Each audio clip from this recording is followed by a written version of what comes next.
In this video, we're going to have a quick look through the infotainment system in this Volvo XC90.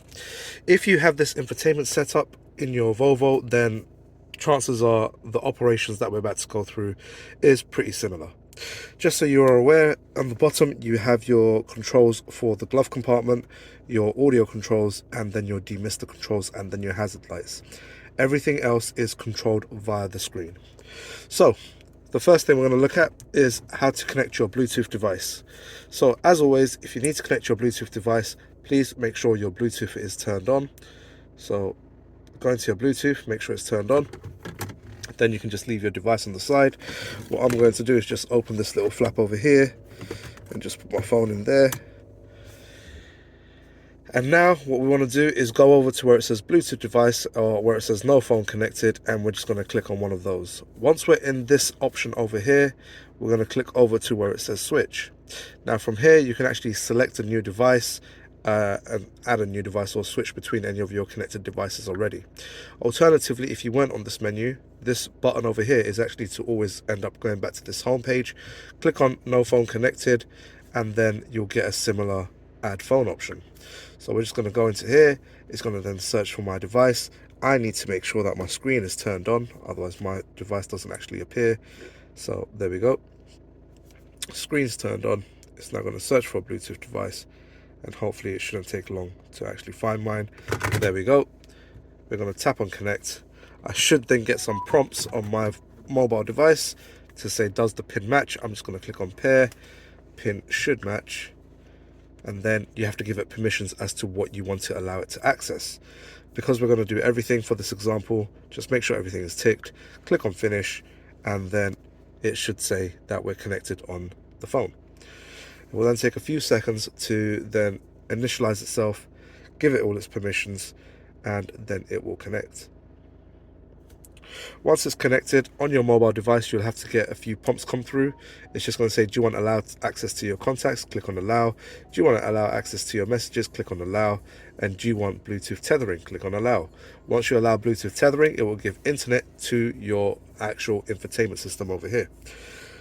So that is your Bluetooth, that is your mobile device connected to your infotainment system. From here, you can then click onto Bluetooth, and then you can switch between whatever you're doing. As you can see, there's Spotify over here. Once you click onto that, it will actually access the Spotify connected to the car. Requires a software download at the moment, and it will also require you to log into your Spotify account. Please note, it is not taking the Spotify account from your mobile phone.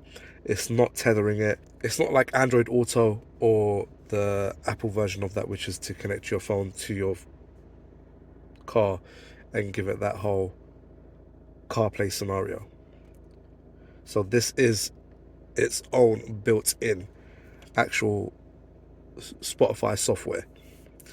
Alternatively, you can click on your Bluetooth, and then you can go into Spotify on your phone and actually control your music from there. It does make it a lot easier though if you sign into your Spotify account through the actual car itself. You then have DBA, and if you do use the onboard storage, you can actually use the library as well. So that is how you connect your mobile device to your infotainment system on your Volvo. One last thing that you might be interested in is actually how to control your equalizers within the car to actually utilize the Bowers Wilkins audio system. So once you've got your Bluetooth device connected, what you can do is, you might just be able to see it, but there's 3 dots over here. So that basically means you've got menus that you can actually scroll through. So when you're on this menu over here, there's 2 tabs at the top. If you just drag down from the top, you then have your profile settings, owner's manual, etc. It's basically your notifications bar as you would get on your phone. So on my phone, if I do that and drag down from the top, I get all my notifications. However, if we click on settings on this and then go into sound, and then from here go into tone, we can actually control our equalizer, and we can actually control the balance of our audio. So to make the most out of the Bowers Wilkins system, just increase your bass, your subwoofer, and a bit of your treble, and then you will definitely hear the bass thumping in this car. There are loads of other options for you to actually go through, loads of different settings. Please do watch the other videos on the channel to actually understand how to utilize all of this. And please do give us a follow to support the channel, as we do try to educate people on everything cars and automotive. Thank you. Bye.